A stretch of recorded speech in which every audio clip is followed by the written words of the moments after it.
Okay, നമ്മൾ ഫിനോളിൻ്റെ ലിബർമാൻസ് nitroso റിയാക്ഷനാണ് ചെയ്യുന്നത്. അപ്പോൾ little of the compound phenol നമ്മൾ ബോയിലിംഗ് ട്യൂബിലെടുത്തു. അതിലേക്ക് few crystals of sodium nitrate crystals of sodium nitrate add ചെയ്യാം.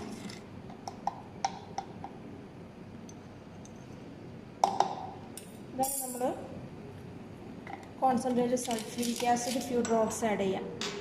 Concentrated sulphuric acid few drops add ചെയ്താൽ മതി, കൂടുതലാവരുത്.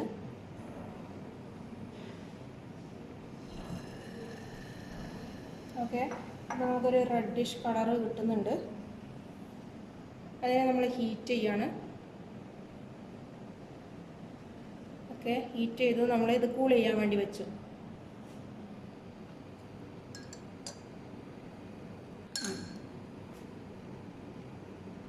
ഓക്കെ, നമ്മൾ കൂൾ ചെയ്യാൻ വെച്ച നേരത്തെ സൊല്യൂഷനാണിത്. അതിലേക്ക് നമ്മൾ few ml of water add ചെയ്തു. ഓക്കെ, അപ്പോൾ നമുക്കൊരു റെഡിഷ് കളറാണ് കിട്ടുന്നത്.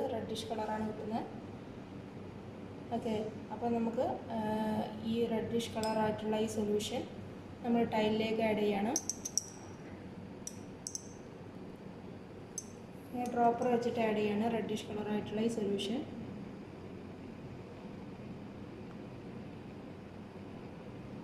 അതിലേക്ക് ഓക്കെ, നമ്മൾ റെഡിഷ് കളേർഡ് സൊല്യൂഷനാണ് ഇവിടെ ആഡ് ചെയ്തത്. അപ്പോൾ ഈ ടൈലാകുമ്പോഴാണ് നമ്മളിങ്ങനെ കളറ് ചേഞ്ച് ആയിട്ട് തോന്നുന്നത്. അതിലേക്ക് നമ്മൾ few drops of 10% sodium hydroxide solution add ചെയ്യാണ്.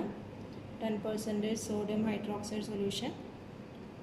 ഓക്കെ, അപ്പോൾ നമുക്കിവിടെ ഒരു ഗ്രീനിഷ് കളറാണ് കിട്ടുന്നത്. അപ്പോൾ ഒരു ബ്ലൂയിഷ് ഗ്രീൻ അല്ലെങ്കിൽ ഗ്രീൻ കളറാണ് നമുക്കിവിടെ കിട്ടുക. ഈ റിയാക്ഷനെ പറയുന്ന പേരാണെന്ത്? ലിബർമാൻസ് നൈട്രോസോ റിയാക്ഷൻ. അപ്പോൾ നമുക്ക് ഫീനോൾ ഇവിടെ കൺഫേം ചെയ്തു. ഓക്കെ,